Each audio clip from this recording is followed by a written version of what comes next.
The first time that I kind of brought Kratom into the picture and showed my family about it. So I actually put the Kratoms in like 1 gram capsules. So I capsulate them myself because it's a little bit cheaper that way. So I'd be sitting there on my bed making capsules and stuff, and they're like, "What are you doing?"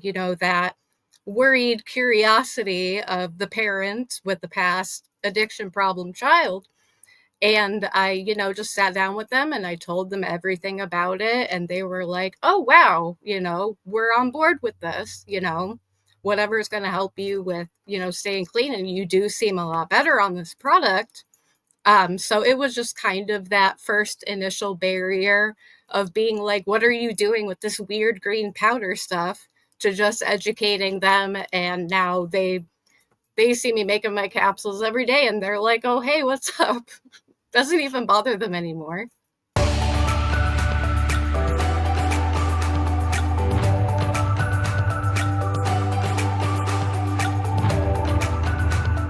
So I'm here with Stephanie, who's going to share her Kratom journey. So, Stephanie, I love that I've been meeting so many cool people on social media like yourself, and that you're eager to come on the podcast and share your story about Kratom. So, welcome to the podcast. Absolutely. I'm happy to be here. So, let's start off with you telling us a little bit about yourself and life before Kratom. So, in my high school years, around 2008, on New Year's Eve, I was at my cousin's house and we went horseback riding. And I proceeded to fall off of that horse and Oh, wow. broke a piece of my pelvis, and I got a grade 3 concussion. So that kind of set me up for lifelong back pain, which I was dealing with. It's gotten progressively worse over the years, as injuries do. But that kind of started my unfortunate journey into, drugs and alcohol kind of stuff. But in the throes of my addiction, I obviously was wanting to stop everything. So I was looking into some stuff and I found Kratom. So I started looking into it and saw a lot of success stories, kind of in my same position. So I decided to give it a shot, and it actually got me off of opiates the first time without having to go into a facility. Um, my story journey was kind of up and down. Unfortunately, went back to use and got back out of it once again with the Kratom, and I've been sticking with it since then. It's been on and off for 9 years now.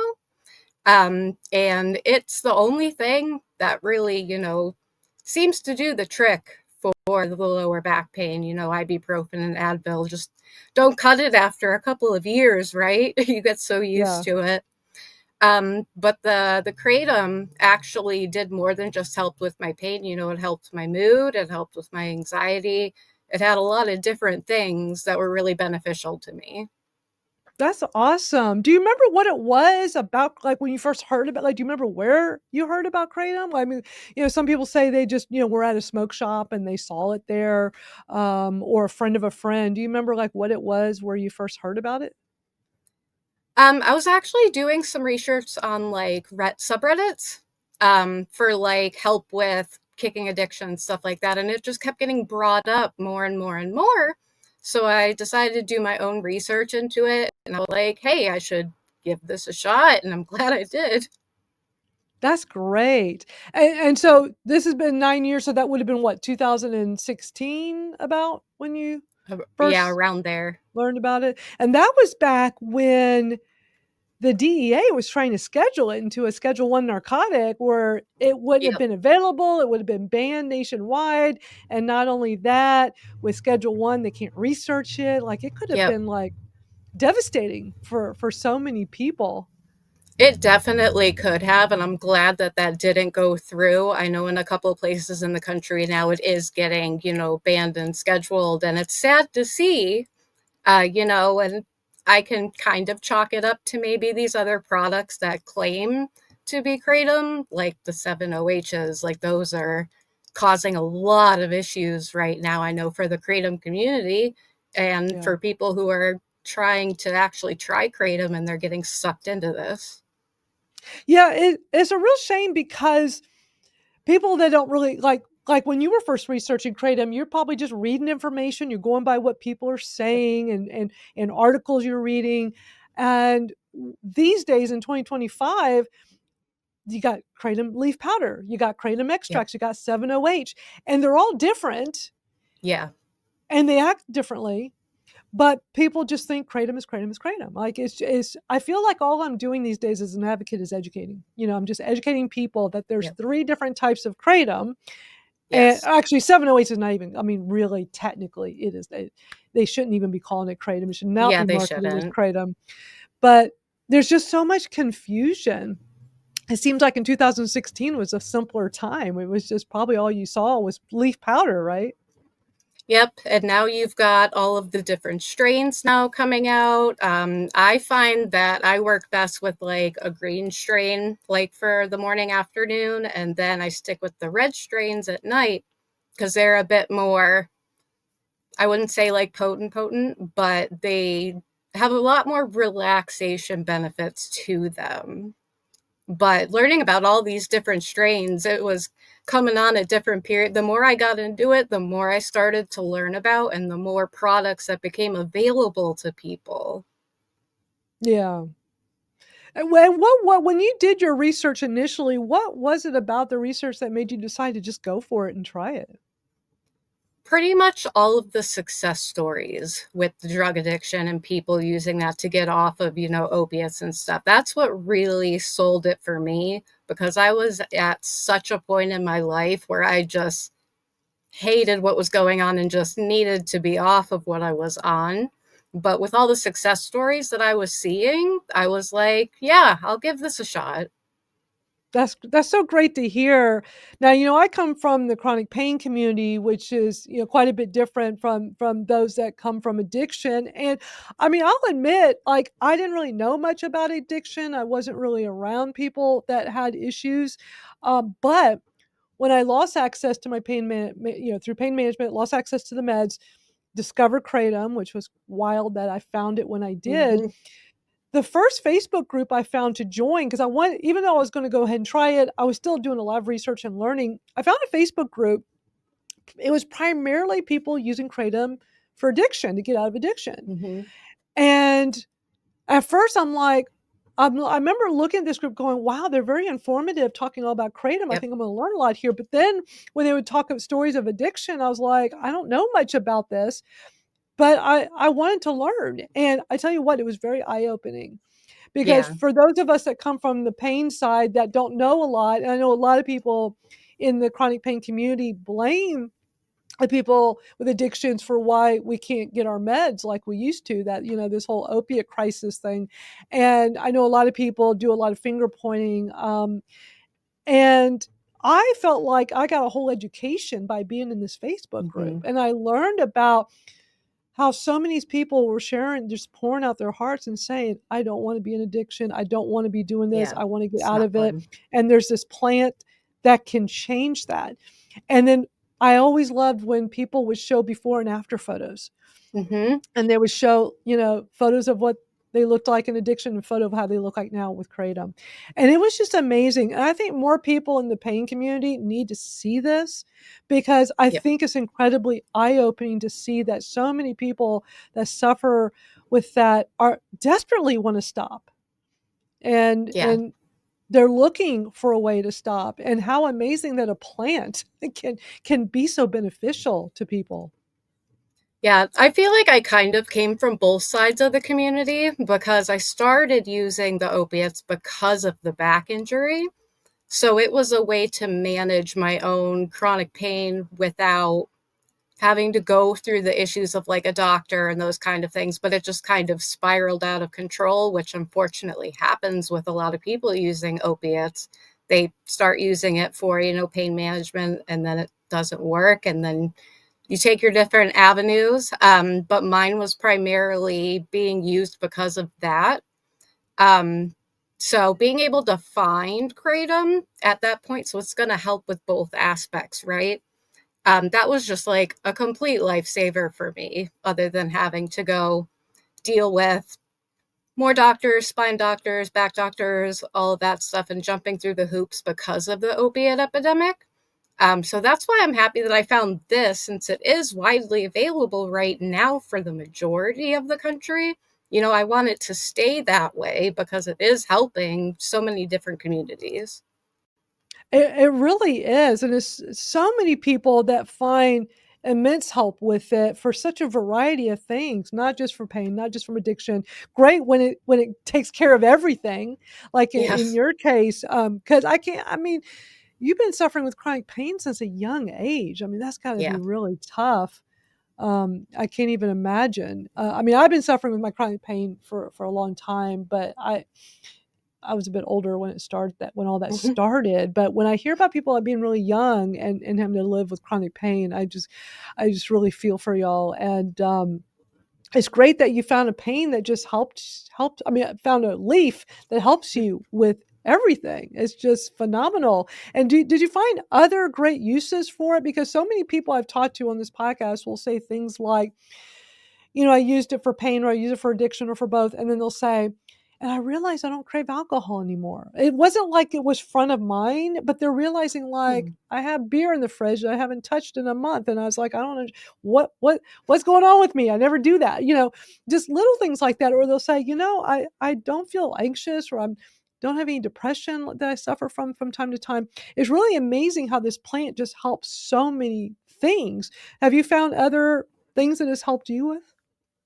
Yeah, definitely the anxiety and the depression. I was able to come off of one of my medications because it was helping so much in just those aspects, which is, it has multiple uses. And I love to hear those other stories, because it helped with my anxiety and my depression, as well as my chronic pain, which kind of go hand in hand with each other when you're dealing with chronic pain. But, being able to come off of a medication was nice.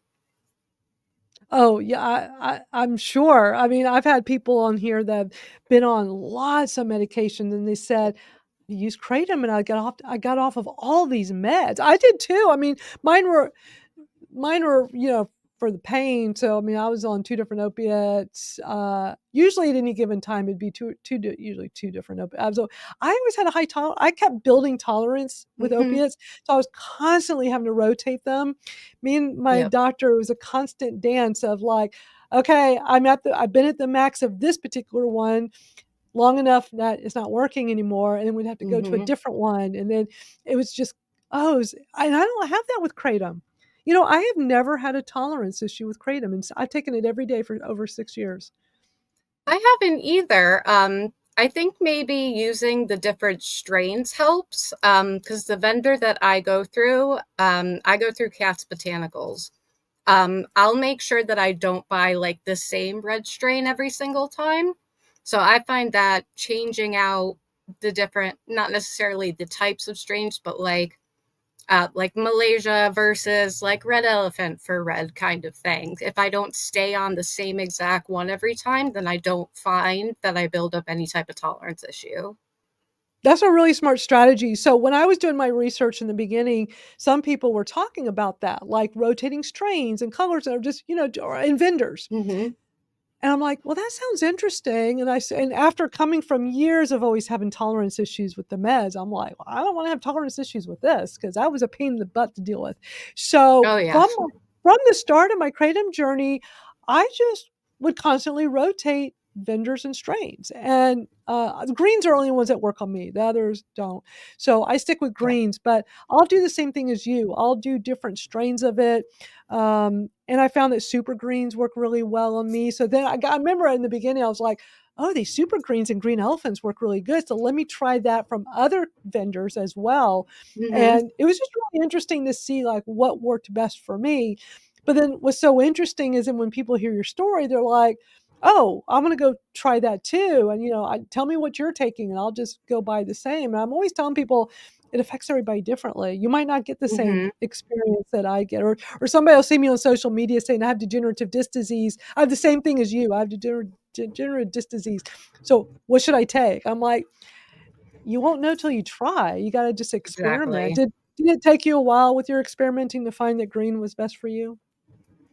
Yeah, I played around with like the straight white strains, and I also tried some of the yellow strains, but they were more like gave me more energy than they did with the pain relief. So the greens work really well for me during the day because they kind of balance, that pain relief with, some energy. It's not as much as like a white strain. But I also gravitated towards, the red strains for like bedtime because, they have different properties and stuff. And the reds are more chill while you've got your whites and your yellows and your greens for like your daytime kind of activities. But I found that green works best for my lifestyle.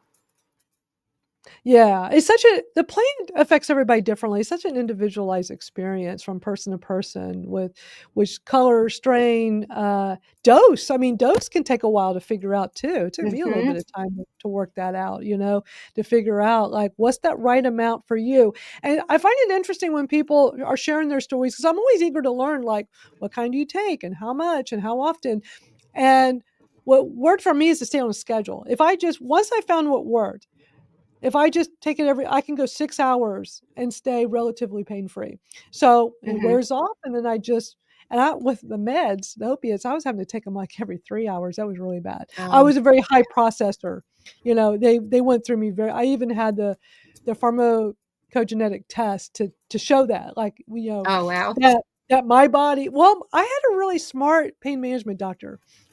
He thought of everything, because it protects him, you know, Yeah. and it showed that I processed them quickly and so because, those doctors get audited and that's Yeah. why they're so scared to prescribe because, if you're prescribing high doses, they go after doctors that do that, but then you get somebody like me where the testing shows that I need high doses because they go Yep. right through my body so fast. I mean, look, at one point I did the fentanyl patch and that's normally 72-hour patch, right? The fentanyl Hmm. patch. And the first time I did it, I could barely go 40. I couldn't even get to 48 hours. I think it was like 42 hours. Oh, wow. And yeah, yeah. Yeah, and the doctor's like, "Okay, because we've done that testing and it shows that I process quickly," like, he was able to write the script so I could take it I just change it out every 2 days and take meds for breakthrough in between, and but so quickly, I built a tolerance to the lowest fentanyl patch, and there were I don't know if it's the same now, but Yeah. back this would have been like 2012, there were 3 different dose levels, and so we started the lowest. Very quickly, we had to go the next one, Yeah. and then very quickly after that, is like stopped working. I said, "Look, I'm too young for us to be going to that highest one because then where do you go from there?" Exactly.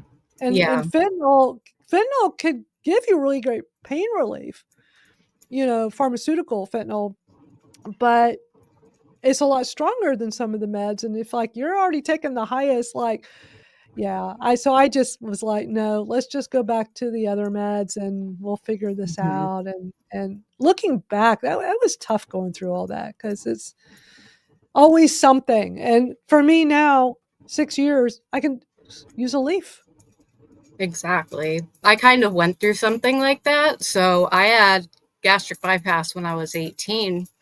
And from that, it caused a malabsorption issue.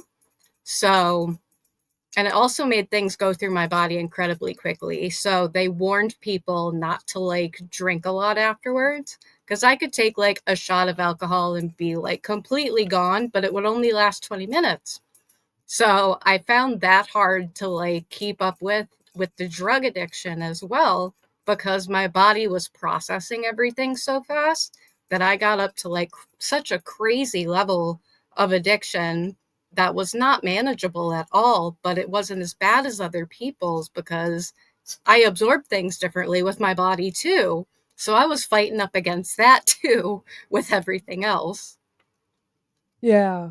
Well, it's your story is very interesting. I'm sure there are some people listening that are like can relate to everything you're saying and they're feeling less alone in their journey, which is so awesome. So you started Kratom. So you said you started 9 years ago, but it's been off and on. So tell us a little bit more about that. Like whatever you're comfortable sharing. So the only off and on was when I kind of went back to using, which was like a 3 4 month stint, probably like a year or two after I initially found Kratom, and then I went right back to it. So since then, it's been a consistent thing, like a daily thing. But there was just kind of that one time lapse that happened, and then I was like, I'm going to go back to what was actually working without all of this happening again. So I've been taking it consistently, probably for like a good like 7 years straight now. That's great. Have your friends and family, like, seen the difference, like, before and after with this? Absolutely. Um, the first time that I kind of brought Kratom into the picture and showed my family about it. So I actually put the Kratoms in like 1 gram capsules. So I capsulate them myself because it's a little bit cheaper that way. So I'd be sitting there on my bed making capsules of stuff, and they're like, "What are you doing?" You know, that worried curiosity of the parent with the past addiction problem child. And I, just sat down with them and I told them everything about it. And they were like, oh, wow, we're on board with this, whatever is going to help you with, staying clean. And you do seem a lot better on this product. So it was just kind of that first initial barrier of being like, what are you doing with this weird green powder stuff? To just educating them. And now they see me making my capsules every day and they're like, oh, hey, what's up? Doesn't even bother them anymore. I love that. That is a great story. That is awesome. Some people will say, well, my family's not supportive. They think it's a drug. They hear negative things in the media about it.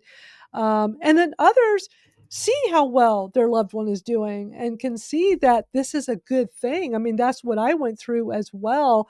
You know, my mom was not very thrilled that I was in pain management, taking all the to the point that one time, because she called them drugs. I said, "Look," I said, people that don't understand chronic pain cannot relate."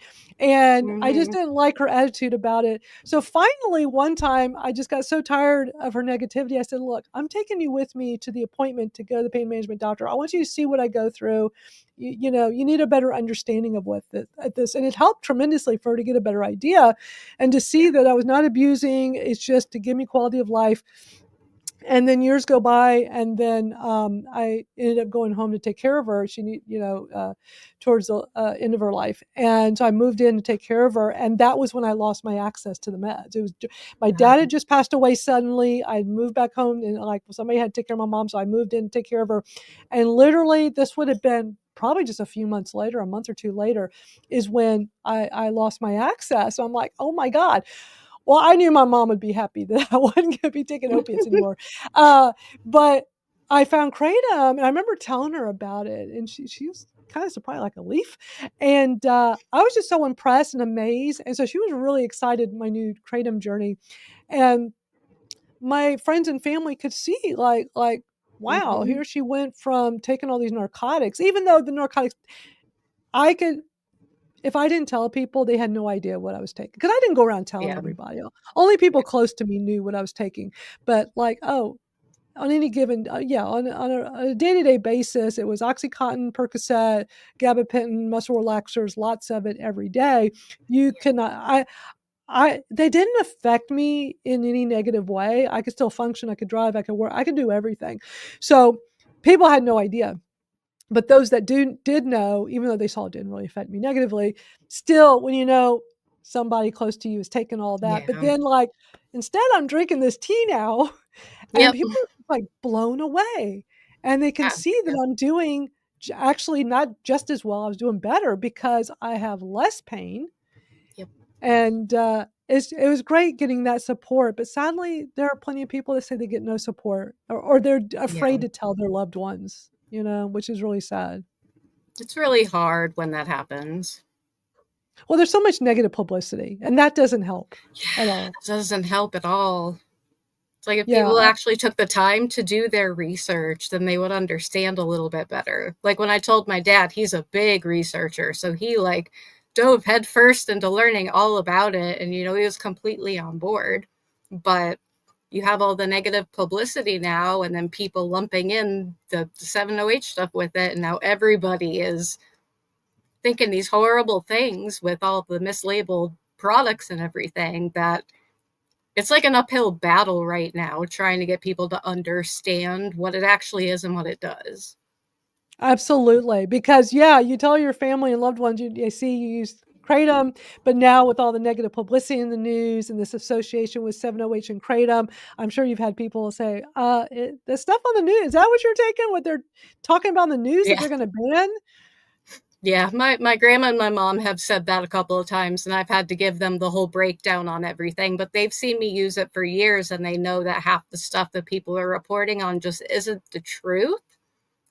So they're kind of using their own, eyes and their experience with me to kind of direct how they're feeling. But if they have questions, I'm happy to answer them for them. It's great that you're such an advocate for the plant and helping to educate those around you. I love that. I think that's awesome. And then, we FDA just came out recently and did the big press conference talking about 7-OH and how they're Mhm. recommending the DEA schedule it, because there's been no regulation with it. And they even said, "We're not targeting leaf kratom." So, I know that's been a relief for many of us. What were your Oh, thoughts when yeah. you heard about that? I mean, was that I feel like this is amazing news that, they're targeting the 7-OH. They're leaving he flat out says they're leaving kratom powder alone, but some people in the community are like, "No, they're still gonna target us." I feel like we're safe. I sure hope we're safe. It sounds like we're safe if they're going to just target those products, because I know if they turn around and start to schedule the actual kratom, a lot of people are going to have a really, really hard time because, this was the only product that worked for me, that got me through all of my stuff. I would hate to have to bounce back into something that's way more detrimental than a plant. Well, and for those, you and I that suffer from chronic pain, we have to take something to Yeah. like you were saying earlier, the over the counter stuff, I before I look, when I went to pain management, I did not do it lightly. I know a lot of people don't go into that lightly because I spent like a year of just trying to deal with my chronic pain with Hmm. Tylenol, and you can only do that for so much, plus large quantities of Tylenol is bad for you, the Oh, yeah. acetaminophen. I mean, you could possibly have to get a liver transplant. I mean, there are people that have to Exactly. go get their liver transplant because of the amount of acetaminophen they took. So, while we think it's safe because it's over the counter, you still can take too much of it, and it can be very Yeah. deadly. And when I got to the point where it wasn't enough anymore and I went to pain management and I fully understand, I knew what I was getting into, but when you reach that level with your chronic pain, you kind of like just have to resolve to the fact you're going to have to take something every Yep. day to not be in suffering, in suffering and pain.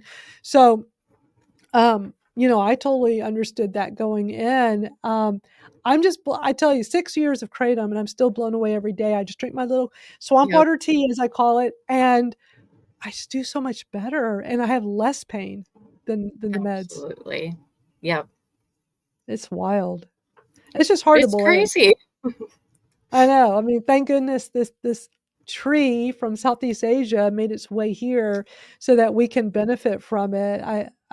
I just love it. So you were mentioning some of the other benefits you get from kratom. It sounds like you get a lot out of this leaf. And Dr. Christopher McCurdy, who's one of the leading researchers of kratom, he calls the alkaloids like it works like as a symphony because there's like over 40 alkaloids and they all work Mhm. together to do all these amazing things. It blows me away, like just hearing stories like yours of like how much it's helping you and all the different things it's helping you Yep. with. Oh, yeah. I'm so glad that I found it. Like, from hearing your own experience with, the pain management clinics, I've heard horror stories, and, I was on the younger side, and unfortunately, a lot of pain management clinics don't like to cater to younger people with chronic pain. Yeah, we hear that a lot, Yep. and it's really sad because you can get suffer from chronic pain at any age.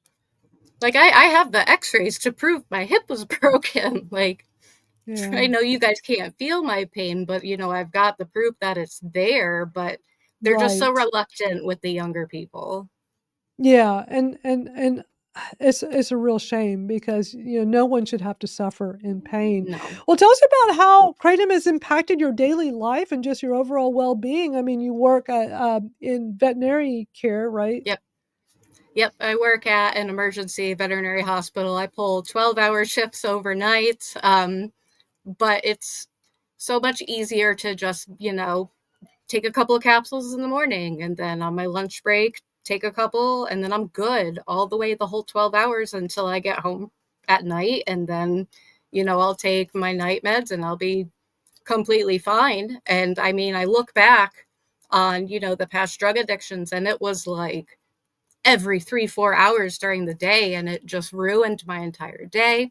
But it's so much easier now.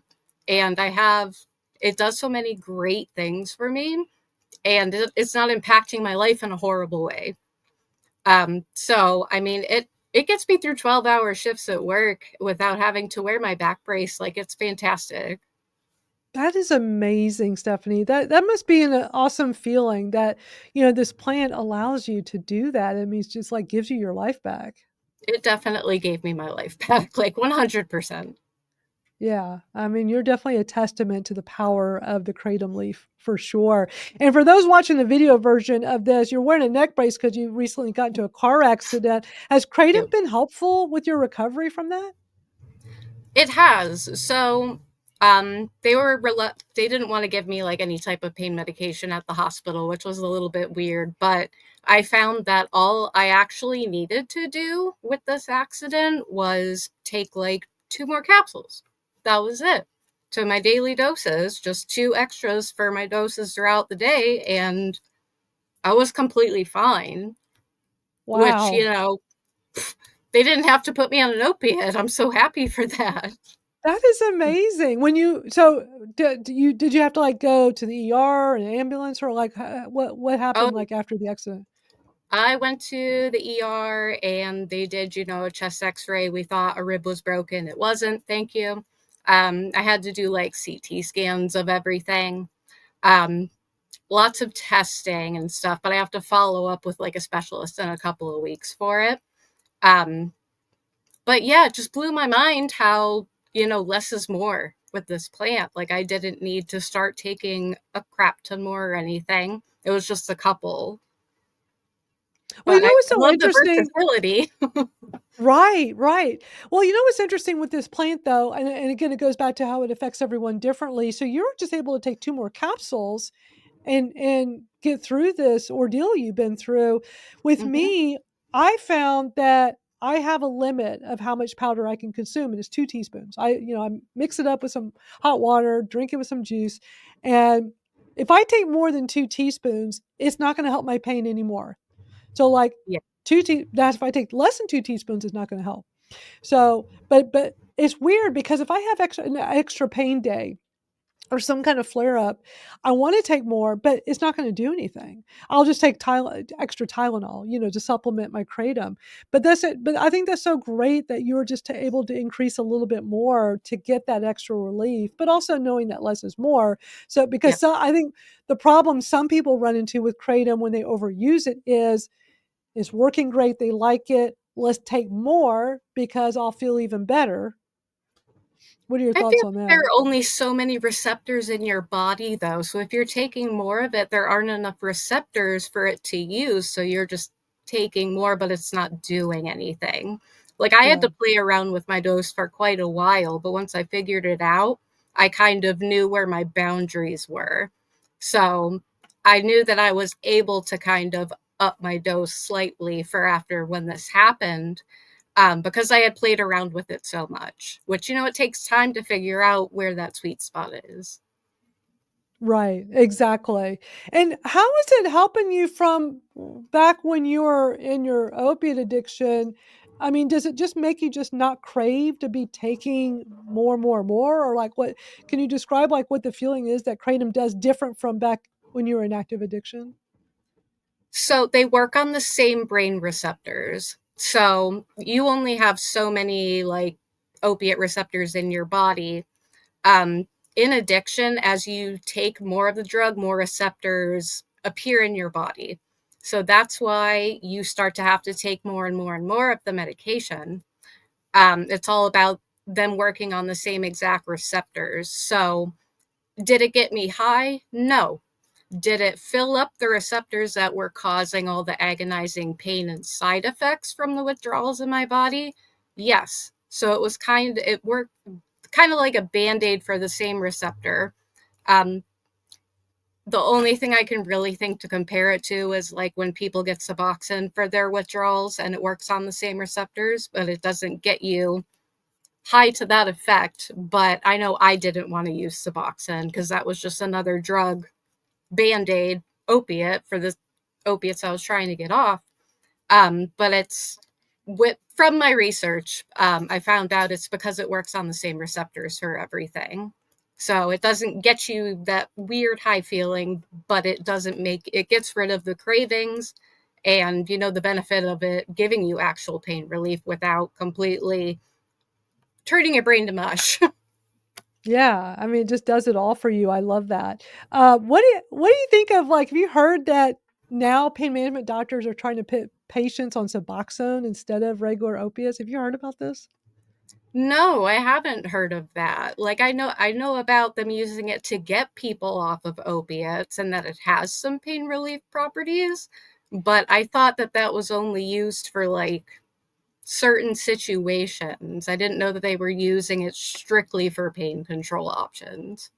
We're starting to hear that more and more through the pain community. I mean, I still keep up with the pain community on TikTok, and I see them talking about it from time to time that doctors want to just put everybody on Suboxone for everything now. Hmm, weird. It I had is not weird. heard that at all. But a lot of people have used kratom to get off of Suboxone. It's interesting how some people do Yep. the opposite. They overuse kratom, they end up abusing it, whether it's the 7-O, the extracts, or just really a whole lot of powder, and I cannot imagine how somebody can take a ton of powder. I mean, Oh people have my gosh. talked about taking 50 to 75 grams a day. Oh my How on god. earth how on earth can How you many consume stopped up? plus kratom powder you would throw up before, it would do anything to hurt you. So I can't imagine not throwing it up. How could you just keep taking more and more and more? But Oh, wow. what some places are doing, some of these addiction centers now, is they're taking people who are addicted to kratom and putting them on Suboxone. How does I that feel make sense? I don't know. I don't that doesn't really make sense. I mean, I guess it has to do with the receptors and how they work with those class of drugs, but I've never. Suboxone's like the worst thing to withdraw from, other than like methadone, from what I know. Like, I don't know why you would want It's to one of have the to go tough through a ones. Suboxone withdrawal. I think out of everything, is the worst stories you hear is people trying to get off of Suboxone. That seems to be the Yep. hardest one, and It's the there's been so longest many. lasting. Yeah, exactly, exactly. So they can't get down. Well, so many people have told me they have a hard time getting down low enough so they could stop Hmm. it to go start kratom because they Yeah. want to get off of that and start kratom instead of using Suboxone. But it's that is such a long acting that they just can't get to that place, and It's so weird. it is weird. Oh, that's why I'm just so grateful for this plan because I don't have to deal with all that anymore. I can't imagine going to Hmm. my pain management doctor and all of a sudden they're saying, we're gonna change your prescription and put you on this other one. It's called Suboxone. And like with the Suboxone, you have to be off of certain pain medications for like over 24 hours or it throws you into this horrific withdrawal. So even if you're trying to switch somebody to the Suboxone, they're going to have to go through a stage of withdrawal before they can even try it. So that Wow. it's a little confusing to me because if they try to give you Suboxone like the day you're coming off of opiates, you will go into hard withdrawal and it will be so much worse. Oh, that's scary. I mean, I'm just going by stories I've seen people talk about on social media, which wouldn't surprise me because it seems like Suboxone, like, for a long time, it's been doctors writing scripts for gabapentin, all of them. And it seems like there's Hmm. must be some kind of kickback they get, because they write it. Like even when I was in pain management, they gave me tons of gabapentin. I don't think it did anything, but they just kept up in the dose. I mean, I was taking 2,700 milligrams a day, which is insane on top of all the other meds.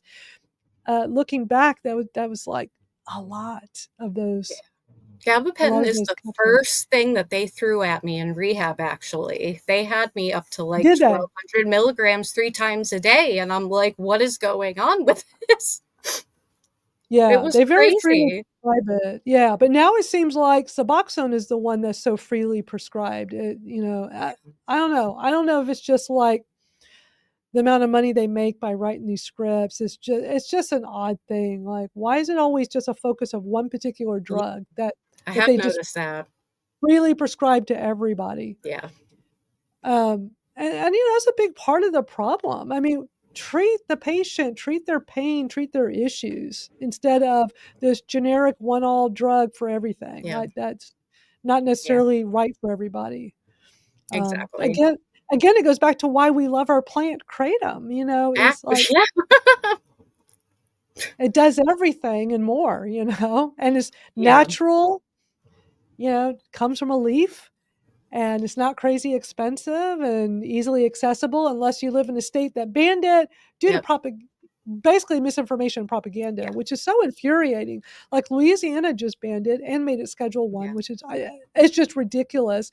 But their legislator said that there was like something with kratom and 708s, and they said kratom is what they said was it they said all kratom. It was either they said it's all synthetic or not synthetic. I don't remember which way they said it. One of those ways, which was, let's see, I think I don't know, because what they said contradicts what the FDA just came out with in their press conference a Mm. few weeks ago, because they're talking about how you have synthetic 7-OH and you got kratom leaf, which is natural.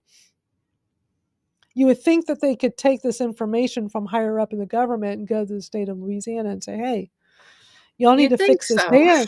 You fix this ban y'all did because it's not correct. Y'all were not preaching correct information on the Yeah. record. No. It was like opposite of what they were saying. And this is like a wake up call to all of us consumers. Like our government it can be at your city level, your state level, and then all the way up to the top that, they're making all these decisions for us. We got to speak up and speak out Yeah. so that they hear from us, the constituents and the people where these affect them. And I think in Louisiana, I think a lot of people just didn't know that this has been going on. Yeah. I didn't even know that it was even up on the chopping block for Louisiana until I found out that they had, scheduled it Already and done made it. it Yeah. until they'd already done it. I had no idea. That seems to be common. One of the things I was really grateful for in my research early on with Kratom is I discovered the American Kratom Association, which is a lobbying group for us Kratom consumers.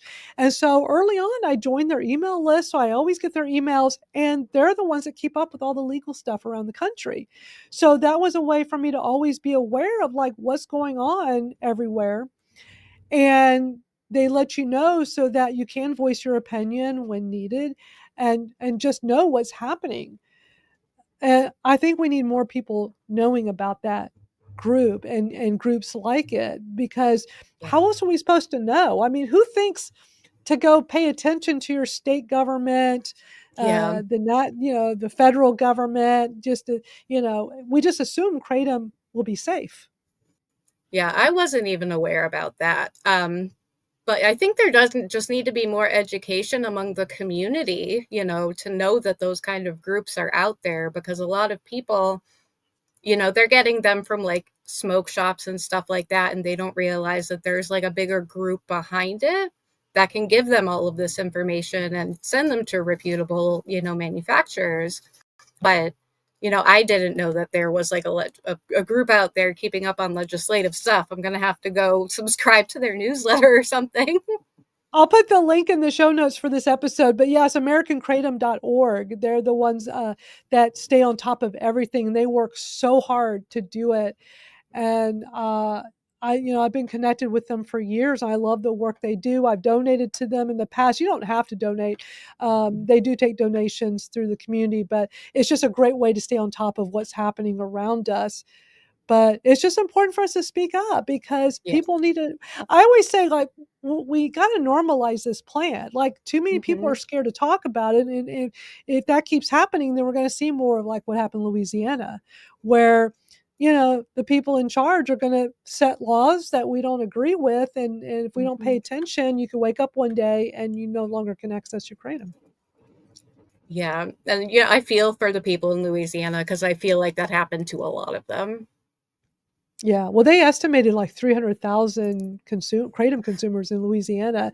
So I'm sure right now a lot of them are real because it went effect August 1st. I'm sure plenty of people are going to their smoke shop to go stock Yeah, up on more kratom, only to find and they out can't. that not only you can't buy it there anymore, but they schedule it as Schedule 1. So that, and the way they did this law is crazy. If you have more than 20 grams, and 20 grams is not that much kratom. If you have No. more than 20 grams and you're caught with more than 20 grams, you could go to prison. What? Yeah. I mean, it's not just banned, it's criminalized as well. So, because they're treating it as Schedule 1. So, Schedule 1 puts it with heroin, fentanyl. That's And ridiculous. if you have more than 20 grams, they're just looking at you like a trafficker. That is ridiculous. That really Yeah. is. Yeah, so people have got to advocate for this plan. Any consumers out there watching or listening to this, we got to speak up Yeah. because this could happen anywhere. I live in Texas, and Texas tried to ban it earlier this year. They tried to do the same thing as Louisiana. They wanted to ban and criminalize it, make it Schedule 1. Uh, we're all making calls. We're doing everything we can. Um, Luckily, it kind of died in one of the House committees, but but they could start back up in 2 years. Yeah. So I'm just trying to get more Texas consumers like myself to like let's spend these next 2 years making calls and doing everything we Hmm. can. Go to Austin if we have to, and go to the state capitol and go talk to legislators in person. It makes a difference. It makes a difference telling our story. Yeah, because even if it's just brought up once in the legislature, it's hiding under there. Somebody's going to bring it back up if you don't keep talking about the benefits of it and everything. They absolutely do. They always do. I mean, because I've been staying on top of the advocacy stuff for years now, and I've gotten involved in the American Crime Association. I've been to Washington D.C. twice on Capitol Hill with things that they put together there. Just going on my own because, like, I'm just so passionate about this because it's been so life changing for me, and I want other people to know about it, and I want to tell my story and help other people tell their story. And the last time I went was back in April, and it was pretty amazing going with some different kratom lobbyists, some kratom industry people, and then consumers like myself, and just going to different offices on Capitol Hill and talking to the people. And they're going to listen the most to you, the consumer. Hmm. And in our groups, in my group, I was the only consumer. So you got the lobbyists, you got the industry people, and then you got me as the consumer. And every time I spoke, they're passionately listening because they're hearing a firsthand account of somebody Yep. who spent years in pain management taking opiates, who gets lost access because of the government policies, Hmm. and found a plant, and sharing like how much this has helped, and I don't suffer like I used to. And then every time I spoke, I'd pull out because I had my backpack with me. I'm like, well, I'm always gonna have kratom on me. When you have chronic pain, you're not going anywhere without it. So I pull out the bag and show them, and I'd open it up. I said, see, it's a powder.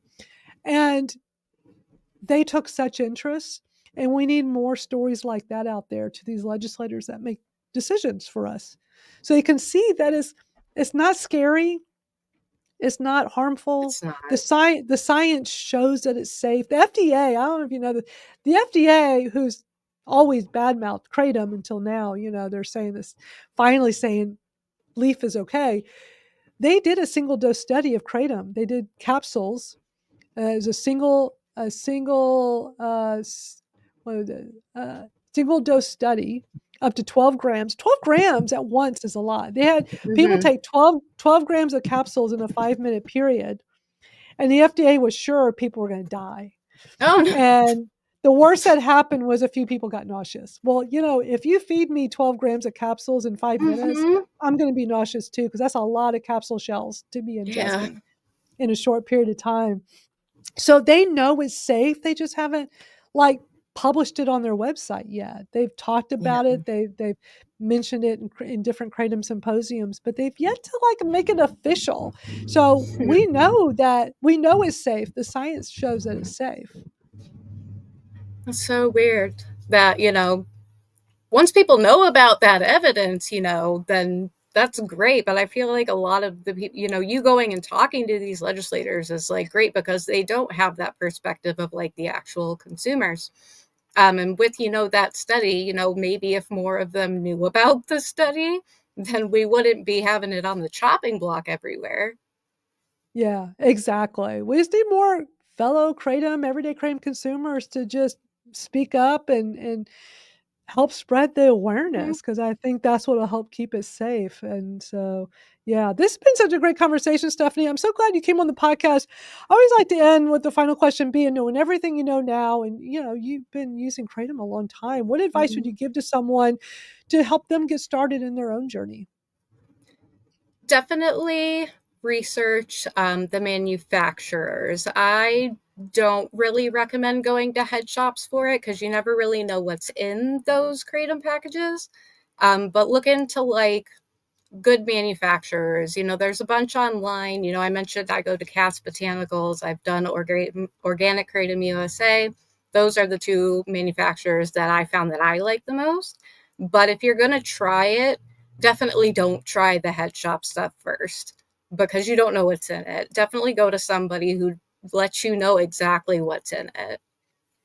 Yeah, you wanna make sure it's, lab tested, third-party lab Yeah. tested. If you have a good reputable vendor, they're gonna do that.